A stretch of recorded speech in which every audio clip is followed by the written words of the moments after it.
Je m'appelle Gabriel Siekoué à l'état civil. Je suis né il y a plus de 60 ans. Je suis né dans le village de Guiguédou, c'est dans le canton d'Yéko, dans la sous-préfecture de Lakota. C'est dans la région du Lot d'Ivoire, en République de Côte d'Ivoire. Je suis marié, père de nombreux enfants, et aujourd'hui, je peux dire que je suis un mari comblé, un papa comblé. Alors, ma situation professionnelle, il faut dire que il y a beaucoup à dire, mais on va résumer. Il s'agit de quoi? J'ai fait une formation normale, CEP, BPC, Bac F1, surtout au lycée technique, il faut le dire, lycée technique d'Abidjan. Après, j'ai fait une formation d'électromécanicien à l'INSET d'Abidjan, actuel Institut national polytechnique ou Bagné de Yamoussoukro. J'ai donc fait une formation d'électromécanicien. Je suis donc sorti de là. J'ai travaillé dans diverses sociétés et mon parcours a voulu, par la grâce de Dieu, que je sois là où je suis aujourd'hui. Alors, je ne vais pas, disons, raconter toute mon histoire parce qu'elle est longue, mais il faut dire que à la suite d'un certain nombre d'événements de ma vie, j'en suis arrivé à me soigner avec les plantes. Et en parlant autour de moi, ma voisine qui est en face de moi est venue me dire bonne année, c'était la nuit du 31 décembre 2002. Et puis elle s'est craqué la jambe. Le lendemain, bon, elle souffrait. Je lui ai dit que je pouvais l'aider avec des plantes, ce que j'ai fait. Après, par ses propres expériences qu'elle racontera, elle m'a encouragé à faire les plantes. Et c'est comme ça que j'ai commencé à faire les plantes avant d'en arriver formellement à la science que je pratique aujourd'hui. Donc, il faut dire que ça fait plus de 15 ans que je suis en contact avec la nature, avec les plantes. Ça fait un peu plus de 12 ans que je suis en contact régulier avec les malades. Et il y a des constats qui ont fait que je me suis décidé à véritablement prendre à bras le corps le fait de proposer une démarche alimentaire et thérapeutique avec les plantes et les boissons naturelles que nous avons autour de nous. Alors il s'agit de quoi? Il s'agit d'un constat simple. Quand j'ai donné les plantes à ma voisine, elle-même elle s'est décidée à le proposer autour d'elle, les gens ont rendu des témoignages sur des maladies inédites comme le diabète, la tension artérielle, etc. Et elle m'a dit, mais il faut le faire correctement. Et je dois avouer qu'il y a un ami qui s'appelle Cabran, Yebois Pascal, il a fait l'INSET comme moi, lui il a fait l'ESCA. Il m'a dit, mais Gabriel, ce que tu fais là, ça peut devenir quelque chose de formel. J'ai dit, mais comment? Il dit, mais non, quand tu prends, bon, pour ne pas faire de publicité, les boissons sucrées, le vin et tout ça, même les médicaments, les gens sont partis de ce que tu fais, à partir de la nature. Donc, tu es un intellectuel, il faut réfléchir. Et donc, à partir de ce moment, j'ai commencé à réfléchir et je me suis dit qu'en partant des plantes, on pouvait faire des choses importantes. Et donc, je suis parti du concept phytothérapie, c'est-à-dire proposer des soins avec les plantes. Après, je me suis dit qu'il ne fallait pas seulement attendre qu'on tombe malade avant de pouvoir s'occuper des gens. Donc, je suis passé à un deuxième niveau et j'ai appelé alimenthérapie. C'est-à-dire que proposer des aliments qui, en les mangeant, puissent aider tout le monde, sans forcément être malade, à bien se porter. Et puis après, je me suis dit que c'était trop limité le concept alimenthérapie. Il fallait ouvrir l'éventail en passant à quelque chose de plus universel, l'agrothérapie. Donc c'est comme ça que l'agrothérapie est née. Alors l'agrothérapie, c'est quoi? L'agrothérapie, c'est, je dirais, une médecine causative. Elle est naturelle, elle est universelle. Parce que tout le monde est agrothérapeute par nature. Tout le monde pratique l'agrothérapie. L'agrothérapie, c'est manger et boire pour combler nos besoins nutritionnels, nos besoins médicaux et nos besoins spirituels. Mais comme l'homme est biologique, du point de vue scientifique, on dira que l'agrothérapie propose donc des aliments et des boissons biologiques qui sont faits pour combler les besoins bionutritionnels, les besoins biomédicaux et les besoins biospirituels, parce que de toutes les façons, la spiritualité est aussi bio. Alors, il faut dire que les besoins médicaux ont deux déclinaisons. Il y a une déclinaison de vaccination. En médecine, on parlera de la bioprophylaxie. Donc les aliments et boissons que nous mangeons doivent pouvoir donner à l'organisme les substances qu'il faut pour s'auto-vacciner. Les aliments et les boissons que nous mangeons doivent pouvoir fournir à l'organisme les substances qu'il lui faut pour s'auto-traiter, c'est-à-dire s'auto-débarrasser de n'importe quelle maladie. Quand je dis n'importe quelle maladie, ça part de la plus simple mal de tête à la plus compliquée VIH/SIDA, en passant par des maladies dites incurables comme le diabète, l'hypertension artérielle, le cholestérol, les dysfonctionnements sexuels, bref, toutes ces maladies classées aujourd'hui au titre de maladies de la civilisation. Donc l'agrothérapie, c'est un peu ça. Alors l'agrothérapie a un deuxième aspect du fait que je sois indicamètre. En indicamétrie, on dit que l'homme est biologique et ontologique. L'homme est biologique et ontologique, c'est-à-dire que l'homme est à la fois physique, matériel, et l'homme est immatériel, invisible. À l'église, on parlera d'aller sauver son âme en priant. Et donc, mais naturellement, dans toutes les cultures du monde, l'homme a toujours été physique et l'homme a toujours été immatériel, invisible. Donc, l'indicamétrie prend en compte tout ça. D'ailleurs, ça me permet de définir l'indicamétrie en disant que l'indicamétrie, c'est une science qui est faite pour étudier les indicateurs objectifs classiques, c'est-à-dire regarder l'homme dans sa nature physique, mais aussi prendre en compte les indicateurs subjectifs qui sont individuels ou sociétals. C'est-à-dire que moi, dans ma nature, je peux avancer, je peux être intelligent, je peux faire des choses positives ou négatives, c'est selon, mais cela ne dépend pas forcément de l'action que j'engage, parce que quand j'engage une action, je suis convaincu et je l'engage pour réussir, mais elle peut ne pas réussir. Donc cela dépend d'un facteur que je ne maîtrise pas, c'est le facteur subjectif. Donc l'indicamétrie a des instruments pour mesurer l'ensemble de ces facteurs objectifs et ces facteurs subjectifs et sortir un résultat qui, avec l'interprétation, peut orienter, disons, les choix alimentaires, les choix de boissons, les choix de vie pour que cette personne-là puisse positiver sa vie. Donc, cette l'indicamétrie m'a donc permis de mettre en place, en association avec le professeur Moustapha Diabaté, ce qu'on appelle l'indica agrothérapie. Alors l'indica agrothérapie propose donc des aliments qu'on appelle des aliments bécamiques. Les aliments bécamiques, ce sont des aliments qui sont bionutritifs, ils sont bio-vaccino-traitants et ils sont bio-énergico-capacitaires. C'est-à-dire que quand on mange ces aliments, on peut rétablir son équilibre invisible en captant, en mobilisant suffisamment d'énergie positive, en mettant en avant ces capacités intrinsèques naturelles sur lesquelles on n'a pas toujours d'effet de contrôle. Donc c'est ça l'indica agrothérapie. Donc l'indica agrothérapie propose des produits bécamiques. Donc pour résumer, il y a deux, disons, générations. Il y a les produits de première génération qui sont des aliments tribiologiques, qui sont bionutritifs, biopréventifs et biotraitants parce qu'ils apportent des minéraux, des oligo-éléments et des substances phytochimiques de façon générale pour répondre à l'ensemble des besoins de l'organisme. Donc, les aliments et boissons tribiologiques vont donc combler les besoins nutritionnels, les besoins médicaux, les besoins d'équilibre mental. Et les aliments bécamiques vont donc combler naturellement l'ensemble des besoins, disons que je viens de citer plus haut, mais avoir un apport substantiel sur la capacité de l'homme à s'autopropulser en mobilisant suffisamment d'énergie. Alors l'agrothérapie présente un intérêt très important aujourd'hui pour la population de façon générale, tout venant, population cadre, population moyenne, lettrée ou non lettrée, villageois, citadins. L'agrothérapie, en effet, répond à un défi majeur de nos jours.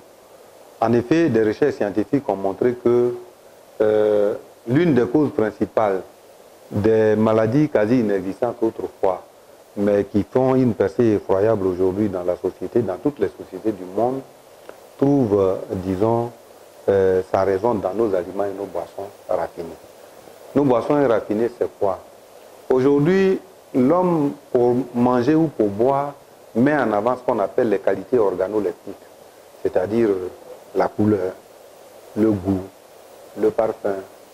Donc ce sont ces choses-là que nous privilégions. Nous ne regardons plus la capacité nutritionnelle de nos aliments. Mais comme on le sait, pour obtenir ces qualités ces qualités si prisées par l'homme, on prépare les aliments de diverses façons. À la vapeur, au four, à la friture, à la braise, dans les usines, bref. Au cours de cette préparation, les aliments subissent l'épreuve du feu. Et le feu tue l'ensemble des substances biologiques de nos aliments et nos boissons. Quand nous mangeons et nous buvons, nous consommons des cadavres des substances biologiques, vitamines, protéines, même substances phytochimiques, etc. Donc les aliments que nous mangeons ne nous proposent aucun nutriment. L'organisme se fatigue à faire la digestion et à la fin, il n'a rien à se mettre sous la dent. Il va donc tomber dans une faiblesse chronique qu'on appelle la diathèse, et cette diathèse-là va faire le lit de n'importe quelle maladie. N'importe quelle petite maladie deviendra un problème complexe parce que l'organisme n'est plus outillé pour faire face. Parce que ce qu'il faut comprendre, c'est que l'organisme est toujours en première ligne vis-à-vis de n'importe quelle maladie, que ce soit au plan vaccinal ou au plan du traitement. L'organisme doit faire ce travail-là lui-même, étant entendu que c'est lui qui est en contact direct avec ce que nous, en agrothérapie, on appelle dysfonctionnement organique, qu'on appelle maladie. Donc, c'est lui qui a la capacité de développer la réponse qu'il faut pour contrer ce dysfonctionnement et le réguler. Malheureusement, on met en avant les médicaments. L'agrothérapie vient pour dire qu'il faut rendre à l'organisme les moyens de fonctionnement naturel pour lui permettre de rétablir, de maintenir et d'entretenir l'équilibre physiologique. Cela veut dire quoi? Cela veut dire qu'il faut entretenir constamment le fonctionnement concomitant et interdépendant des organes, de telle sorte que l'organe soit suffisamment fort devant n'importe quelle maladie. Quand je dis n'importe quelle maladie, c'est de la plus simple mal de tête à la plus compliquée, VIH, SIDA, en passant par des maladies dites incurables comme le diabète, l'hypertension artérielle, les dysfonctionnements sexuels, les hémorroïdes, la colopathie, j'en passe. Donc voilà un peu l'intérêt de l'agrothérapie. Alors l'agrothérapie va donc faire en sorte que sur la table de la personne lambda va te retrouver des aliments et des boissons qui contiennent des substances nutritives, des substances phytochimiques, des substances biologiques qui vont lui permettre de donner à l'organisme ce dont il a besoin pour faire son travail naturel d'autoprotection, d'autotraitement et d'auto-équilibre. Donc voilà un peu, disons, l'intérêt de l'agrothérapie. Cette agrothérapie n'est pas des choses simples, comme les produits des champs, pour arriver sur notre table avec des produits raffinés, parce qu'il faut dire que la santé de chacun d'entre nous, aujourd'hui, se trouve dans son assiette.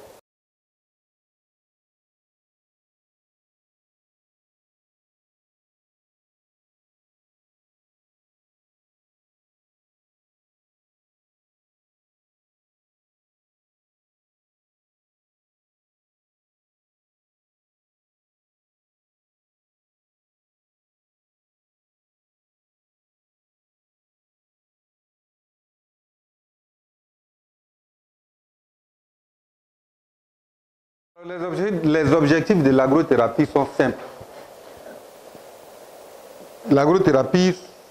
Avec l'agrothérapie, nous voulons que dans chaque famille, il y ait un coût zéro pour la santé. Nous voulons que dans chaque famille, il y ait un coût zéro pour la santé. Ça veut dire quoi? Ça veut dire que l'agrothérapie prend la facture du marché, la facture de la cuisine, prend la facture de l'hôpital, et mélange les deux factures. Pour la simple raison que l'agrothérapie, dans l'aliment que nous mangeons, la famille doit pouvoir trouver des substances de vaccination, des substances de traitement et des substances d'équilibre mental pour bien se porter. Quand on aura atteint cet objectif-là, alors naturellement, on ne pourra certainement pas aller à l'hôpital où on réduira les fréquences de visite à l'hôpital. La facture de la pharmacie va être annulée ou du moins elle va être réduite. Donc par conséquent, on approchera d'une réduction substantielle de la facture de santé. Parce que de toutes les façons, la santé de chacun d'entre nous dépend de ce qu'il consomme, dépend de ce qu'il fait. Aujourd'hui, il a été établi que notre santé dépend de notre style de vie. Le style de vie, c'est l'ensemble des petites décisions que nous prenons tous les jours. Qu'est-ce que je vais manger aujourd'hui? Est-ce que je choisis de manger ça?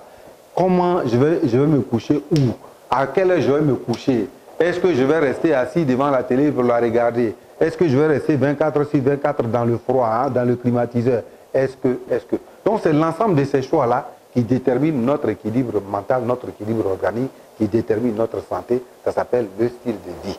Donc, en réalité, si nous pouvons faire le choix d'aller résolument vers les conseils de l'agrothérapie, alors je pense que l'intérêt de chaque famille, l'intérêt de chacun d'entre nous sera très grand. Alors, l'agrothérapie n'est pas en concurrence avec une science donnée, étant entendu que l'agrothérapie est la base de toutes les sciences. L'agrothérapie, c'est la vie. L'agrothérapie, c'est la vie de tous les jours. Même le médecin, avant d'aller opérer, il va manger, il va boire, il fait l'agrothérapie. L'astronaute qui va sur la Lune, il fait l'agrothérapie. Le pilote qui tient les manettes de l'avion, il fait l'agrothérapie. Le militaire qui est en armes, il fait l'agrothérapie. Le président de la République pratique l'agrothérapie. L'agrothérapie n'est en concurrence aucune science. C'est une science, elle est universelle. Elle s'impose à tous, tout le monde la pratique, mais sans faire attention. L'agrothérapie, c'est manger et boire pour combler nos besoins nutritionnels, nos besoins médicaux, nos besoins d'équilibre. L'agrothérapie, c'est la vie. L'agrothérapie, c'est la vie de tous les jours. Bon, d'abord, il faut dire que je ne suis pas d'accord sur la terminologie médecine traditionnelle. Parce que la médecine traditionnelle, il y en a partout. Mais en Afrique, quand on arrive et puis on dit médecine traditionnelle, on pense que c'est ce que les Africains font. Mais je ne peux pas comprendre que l'Africain, quand il soigne avec les plantes, on dit qu'il fait la médecine traditionnelle, alors que quand le Chinois soigne avec les plantes, on dit qu'il fait la médecine chinoise. Quand, disons, les Arabes soignent avec les plantes, on dit qu'ils font de la médecine arabe.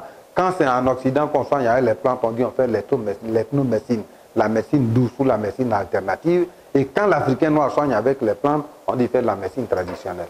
Alors pour être un peu gentil, on aurait dû dire l'Africain fait la médecine traditionnelle africaine, c'est gentil. Ou alors il fait la médecine africaine. Mais dire que c'est la médecine traditionnelle, je pense que c'est une subtilité langagière qui ne veut pas nous reconnaître une démarche scientifique tout à fait complète.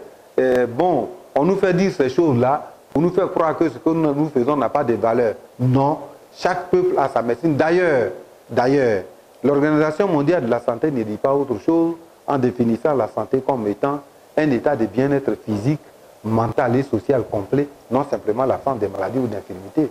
Pour dire simplement que sur les trois critères, les trois facteurs, équilibre mental, social et physique, le physique, on peut considérer qu'il est le même partout dans le monde. Mais le mental et le social, ce n'est pas la même chose. Moi, je suis leader de Lakota. Quand chez nous, on mange le riz avec la sauce graine, mais socialement, on est bien vu. Donc, mentalement, on est équilibré. Donc, mais d'autres, ils mangeront du caviar. Mais moi, le caviar, ça ne me dira rien. Donc, ça veut dire quoi? Ça veut dire que l'Organisation mondiale de la santé renvoie chaque peuple à sa réalité culturelle pour bâtir son arsenal médical et en fixer les conditions d'utilisation. Non, l'agrothérapie n'est pas en comparaison avec une science quelconque. L'agrothérapie, elle est pratiquée par tout le monde.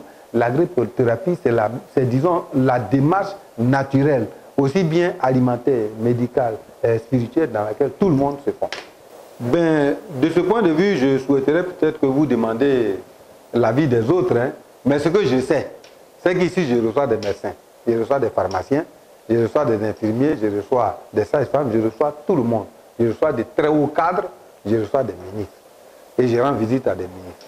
Donc, du point de vue appréciation, bon, au constat de ce que je viens de dire, je ne peux dire que bon, il y a une bonne appréciation. Mais la question m'amène à inviter les Africains à sortir, disons, je ne sais pas, d'un certain complexe qui nous tétanise. C'est-à-dire que on pense que tout ce qui vient d'ailleurs, c'est ce qui est bon pour nous. Mais non, je pense que la nature, elle nous propose ce dont nous avons besoin. Et à partir du moment où nous sommes des hommes créés par Dieu, Dieu lui-même met dans notre environnement immédiat ce qu'il nous faut pour manger, pour bien nous porter et être en équilibre spirituel. Donc moi, je pense qu'il faut que nous fassions le choix de nous approprier notre propre médecine, en déterminer les outils qui peuvent la promouvoir, faire en sorte que cette médecine-là puisse nous servir. Parce que c'est elle qui est d'abord la nôtre. Dans tous les cas, partout dans le monde, aujourd'hui, c'est un retour fondamental au bio. C'est-à-dire qu'en Occident, ceux qui ont l'argent, c'est aujourd'hui qui mangent le bio, qui se soignent avec les plantes, qui mangent des produits simples, des produits sans engrais, etc. Donc la vérité, c'est ça. Elle s'impose à nous et je pense qu'il faut l'accepter. Les laboratoires du Dr Gabriel, par le biais de la labothérapie, proposent deux types de produits. Alors, comme j'ai dit tout à l'heure, on arrête d'abord. Voilà. Il faut dire que dans notre démarche agrothérapeutique, comme nous ne parlons pas des maladies, mais nous parlons des dysfonctionnements, nous ne parlerons pas de soins. On ne soigne pas en agrothérapie, ce qui fait qu'on ne guérit pas en agrothérapie. En agrothérapie, on procède à la réparation systématique de l'organisme, de telle sorte que lui-même, il juste de donner les moyens de vaincre la maladie. Donc l'organisme va s'auto-vacciner et il va s'auto-traiter pour faire face à n'importe quelle agression pathogène. Alors, nous avons réussi quand même à formater, à mettre les produits au point. Ça, c'est ce qu'on appelle la multichlorophylle. C'est une multichlorophylle, c'est une boisson, c'est une simple boisson à partir de ce qui existe autour de nous. Elle contient plusieurs composantes. Hein. Il y a des feuilles, il y a des écorces. Et ce n'est pas un médicament, c'est une boisson simplement qui va faire en sorte que l'organisme puisse être depuré, qu'il puisse être régénéré et puis puisse être redynamisé. D'ailleurs, c'est la base de tous nos soins ici, à partir du moment où l'objectif est la dépuration, la régénération et la redynamisation, pour faire en sorte que l'organisme puisse enclencher lui-même son fonctionnement normal, sa protection normale, son traitement normal pour bien se porter et se protéger de toutes les maladies. Ce qui nous fait dire que chaque organisme est le meilleur médecin de chacun d'entre nous. Nous affirmons par ailleurs qu'il n'y a pas de meilleur cardiologue que le cœur de chacun d'entre nous. Il n'y a pas meilleur néphrologue que les reins de chacun d'entre nous. Il n'y a pas meilleur diabétologue que l'ensemble du système métabolique de chacun d'entre nous. Parce qu'au-delà des normes éditées, il y a ce qu'on appelle en agrothérapie des NIB, c'est-à-dire les normes intrinsèques biologiques. Ça veut dire quoi? Ça veut dire que un homme, par exemple, qui fait, je prends un exemple simple, on dit il a 22 détentions et il vit normalement. Et l'autre fera 16 détentions, il va faire un AVC, il va même certainement mourir. Donc, chaque organisme s'adapte à sa réalité fonctionnelle et selon les problèmes qu'il a. C'est pourquoi nous parlons de dysfonctionnement et pas tout à fait de maladie, parce que dans tous les cas, chaque organisme est outillé pour faire face à ce type de maladie. Par ailleurs, une maladie comme la tension, une maladie comme le diabète, ce ne sont pas des maladies qui ont un agent causal qu'on peut identifier. On ne peut pas dire voici la tension, on ne peut pas dire voici le diabète. Dans d'autres cas, on peut extraire la tumeur, on peut isoler. Mais ça, ce sont des maladies qui sont provoquées par nos aliments et nos boissons. Et donc, c'est par les aliments et les boissons que nous pouvons combler, et disons, ces déficits, ces fonctionnels-là qui fait qu'on les déclare comme des maladies. Donc, on parle de cette boisson qui est la multichlorophylle. L'accompagnement, c'est la tisane gabrée. Et puis, on trouve ça, c'est une poudre. C'est-à-dire que ce produit liquide-là, c'est lui qu'on traduit comme ça. Et traduit comme ça, nous envoyons en France, nous envoyons aux États-Unis à des gens qui sont malades et qui nous rendent vraiment des témoignages intéressants. Alors, comme aujourd'hui, les hommes, les hommes et les femmes, hein, de toutes les façons, parce qu'aujourd'hui, la science a démontré que près de 40% des femmes qui sont intellectuelles sont touchées par, disons, ce qu'on appelle l'anaphrodisia. C'est l'équivalent des faiblesses sexuelles. Donc, nous sommes allés puiser dans notre culture et nous avons proposé ça. Ça s'appelle, c'est Atela, c'est le goumé-goumé. C'est un démarreur tout à fait biologique qui améliorera les fonctions, disons, au plan sexuel, aussi bien féminin que masculin. Il faut dire que l'organisme doit avoir constamment les moyens de résister à n'importe quelle agression. Parce qu'aujourd'hui, c'est vrai, en milieu médical, il a été développé des outils d'investigation qui nous permettent de rentrer en profondeur de l'organisme pour déceler les maladies. Mais avant même que l'homme intervienne, l'organisme se donne toujours les moyens naturels de déceler la maladie et de développer une contre-attaque pour que la maladie ne se développe pas. Donc l'organisme aura les moyens de développer une thérapie en interne avec ses propres moyens. C'est pourquoi nous disons en agrothérapie que l'homme est son propre médecin. L'homme est son propre médecin. Donc des maladies qui aujourd'hui frappent toutes les communautés du monde, les maladies comme le diabète, la tension, toutes les maladies que nous connaissons prennent donc racine dans l'homme lui-même. En effet, jusqu'à preuve du contraire, le diabète ne se transmet pas. La tension artérielle n'est pas contagieuse. Et nous sommes tous d'accord pour dire que ce sont nos aliments et nos boissons qui créent ces maladies-là. Donc, l'agrothérapie ne propose pas de médicaments pour traiter une maladie donnée. L'agrothérapie ne propose donc pas de médicaments pour soigner, comme on dit généralement. Je l'ai précisé tantôt, l'agrothérapie ne soigne pas. L'agrothérapie fait en sorte que chaque organisme puisse s'auto-protéger contre n'importe quelle maladie. Et l'agrothérapie fait en sorte que chaque organisme puisse avoir les moyens de s'auto-traiter, c'est-à-dire faire en sorte de se débarrasser de n'importe quelle maladie. Et dans ces conditions, nos produits sont des produits multivertueux, c'est-à-dire des produits qui sont faits pour faire face à n'importe quelle agression. Voilà. Donc ici, nous n'avons pas, en agrothérapie, on n'a pas une démarche symptomatique, c'est-à-dire une démarche qui vise une maladie donnée. En agrothérapie, nous avons une démarche causale, une démarche qui prend en compte la cause de la pathologie et non le symptôme. Parce que quand on parle d'une maladie, par exemple, comme le diabète, on parle du diabète en termes de maladie, non en termes de maladie unique. Le diabète n'est pas une seule maladie. Le diabète, c'est un bouquet de maladies. Parce que par ailleurs, au-delà du fait de se focaliser sur la glycémie, c'est-à-dire le taux de concentration du sucre dans le sang, comment se définit le diabète en agrothérapie? En agrothérapie, le diabète se définit comme étant, et écoutez bien, comme étant le nom donné à plusieurs maladies différentes qui ont en commun l'augmentation de la faim, de la soif, de la diurèse, de la modification hydroélectrolytique sanguine responsable d'une cachexie. Je répète, le diabète est le nom donné à plusieurs affections différentes ayant en commun l'augmentation de la faim, de la soif, de la diurèse, de la modification hydroélectrolytique sanguine responsable d'une cachexie. Dans cette définition, il n'est mentionné nulle part l'augmentation du glucose.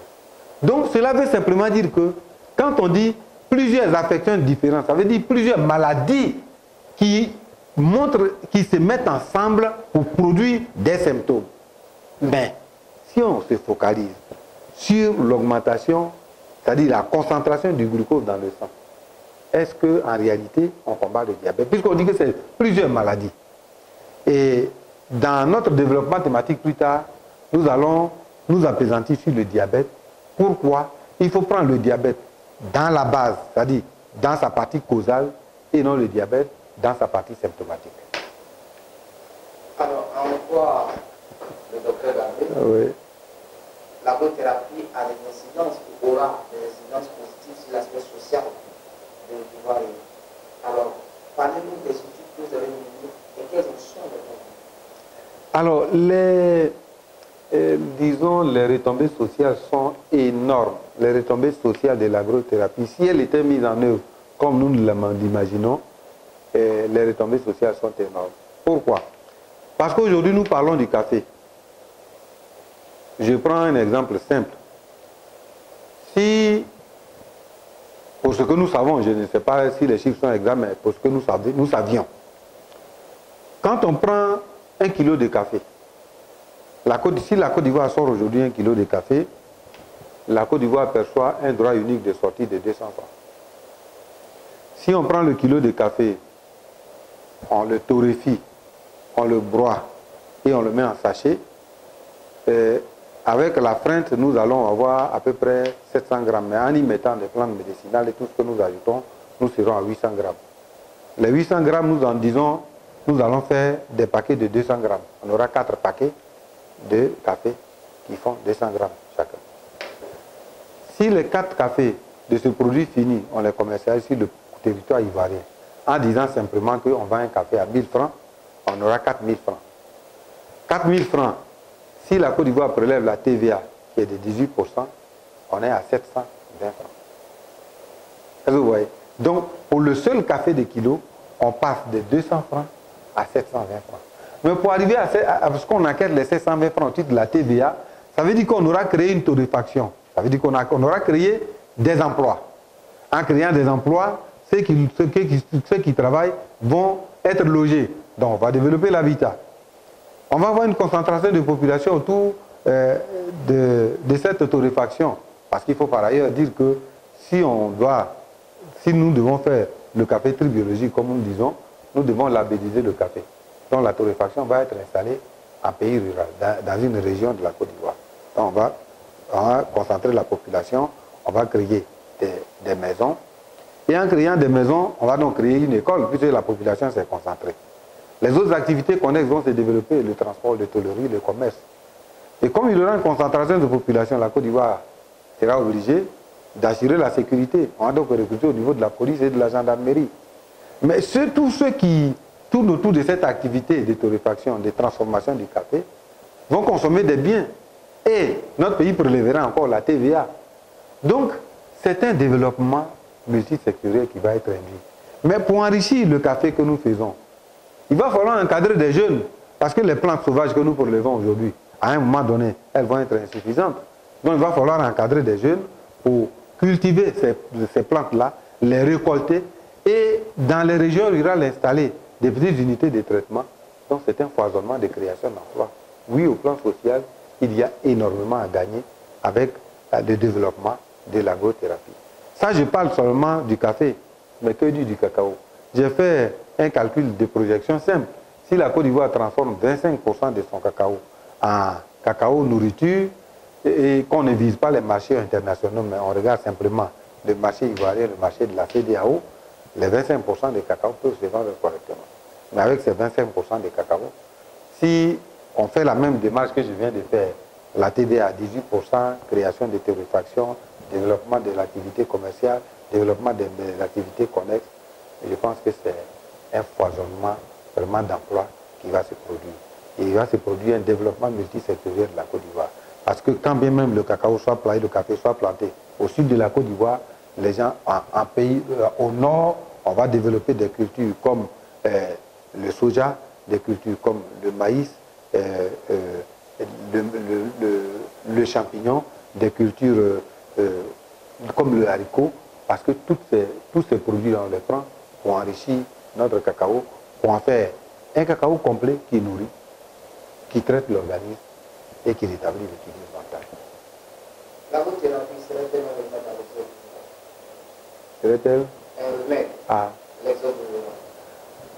Ben, au vu de ce que je viens de dire, l'agrothérapie, c'est pour le moment, je pense que si l'agrothérapie est réalisée comme nous la proposons, l'agrothérapie est le remède idéal pour l'exode rural. Pourquoi? Parce que les jeunes qui vont faire les plantes médicinales, les jeunes qui vont faire les cultures vivrières de façon générale, on va les mettre en coopérative. Au sein de cette jeunesse, on va prendre des jeunes, les former à la technique de construction du géobéton. Donc les jeunes qui vont gagner de l'argent à travers les plantes qu'ils font là, on va leur faire un prélèvement, on va donc construire leur maison. Mais comme ils continuent de produire, parce qu'il faut dire que quand on met une plante médicinale en terre, c'est pour la vie. Elle ne connaît pas de saison. Donc à chaque semaine, le gars peut récolter. S'il a 3-4 variétés, chaque semaine, il gagne de l'argent. Et donc l'argent qu'il va gagner, on va l'aider à gérer. Pourquoi? Parce qu'il faudra l'aider à construire une maison. Quand on a construit une maison, il faudra lui envoyer là une parabole pour voir le monde entier. Il faudra lui donner comment on appelle ça, les appareils électroménagers, le réfrigérateur, cuisinier pour lutter contre la déforestation, parce que l'environnement, c'est notre premier partenaire sur l'agrothérapie. Il faudra faire en sorte qu'il ait son lit, il faudra en sorte qu'il ait la téléphonie mobile, et donc le mettre en réseau avec sa famille.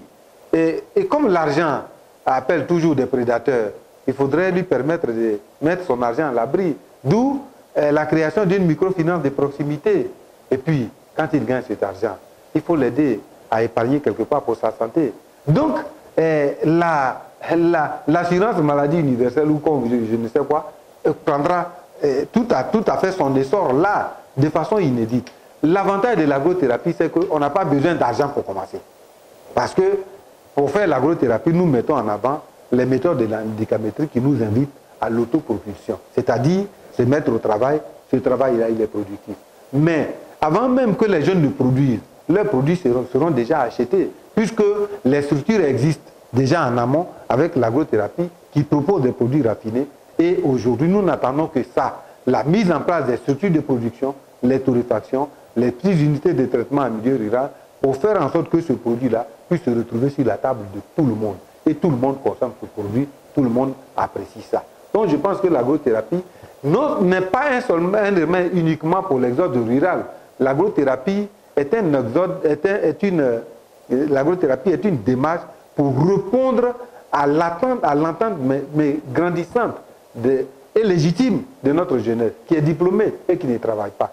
Comment on peut accepter dans notre pays, qui est premier producteur de cacao, et qui caracole en pole position de producteurs de café, que des jeunes de bac plus 4 tiennent des cabines de téléphonie. Avec le café et le cacao, on peut proposer des emplois qui soient viables. Parce que, jusqu'à preuve du contraire en Côte d'Ivoire, il n'y a pas un café qui puisse permettre à un cadre d'aller s'asseoir le matin pour prendre un café. En tout cas, il n'y en a pas si ce n'est pas le café des Aboti. Or, c'est un secteur où on peut créer beaucoup d'emplois. Et aujourd'hui, quand je vois notre jeunesse manger le garba, mais le garba, c'est un empoisonnement. Il faut prendre notre atéké et lui restituer ses capacités nutritionnelles, ses capacités thérapeutiques, pour faire en sorte que celui qui... Je pense qu'avec l'agrothérapie, il y a beaucoup à faire et il y a beaucoup à gagner. Pourvu que moi, je ne suis pas quelqu'un qui pleure, j'ai fait avec mes moyens. Si quelqu'un pense qu'il a un peu d'argent et qu'il veut faire une expérience en agrothérapie, en tout cas pour nous, il est le bienvenu. Mais dans tous les cas, ce que nous proposons comme produit nous permet d'espérer un lendemain meilleur, parce que du point de vue nutritionnel, les produits sont bons, du point de vue thérapeutique, les produits sont bons.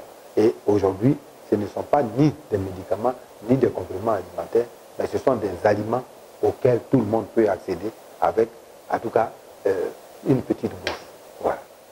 Alors, vous savez, moi je pense qu'en agrothérapie, sans être prétentieux, nous voulons innover. Aller dans les officines, c'est très facile. Aller sur les grandes surfaces, c'est très facile. Mais notre préoccupation dans notre démarche, c'est de permettre à tout jeune de notre pays et des autres pays du monde de pouvoir s'autopropulser à partir de ce que la nature nous offre de tout providentiel, c'est-à-dire nos aliments, nos plantes médicinales, etc. Donc notre rêve, c'est de créer une chaîne de distribution qui va partir de ce que nous appelons les agroboutiques. C'est pour ça que nous avons, disons, nous saluons la chance que nous donne le président Memel Kabou, président de l'Institut Kibio. Nous allons donc former des jeunes.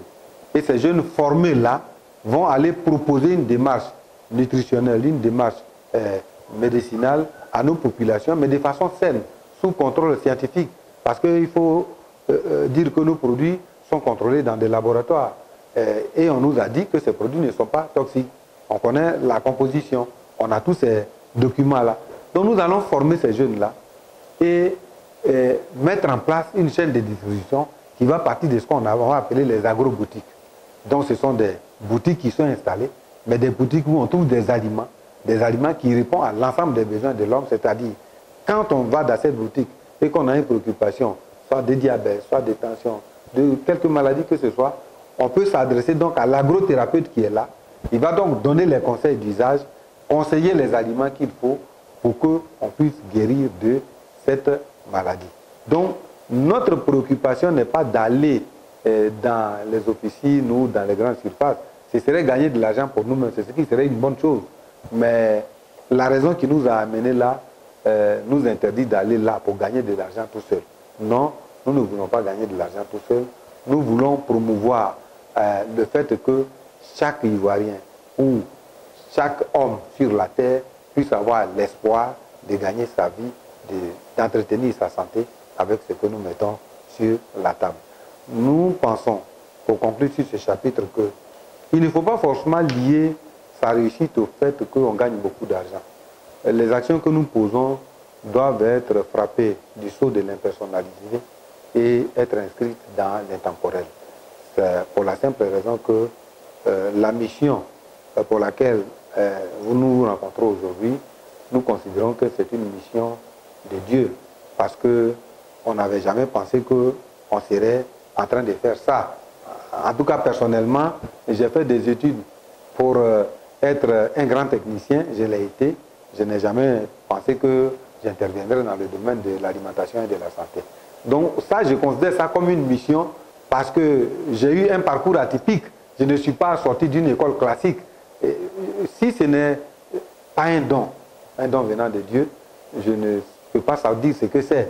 Et c'est pourquoi j'estime que je dois pouvoir partager. Et c'est en allant vers les plus démunis, en allant vers les désespérés, que le partage aura un sens. C'est pourquoi je me suis interdit d'aller dans les officines et sur les grandes surfaces et proposer ma démarche à la jeunesse et à la population de façon générale.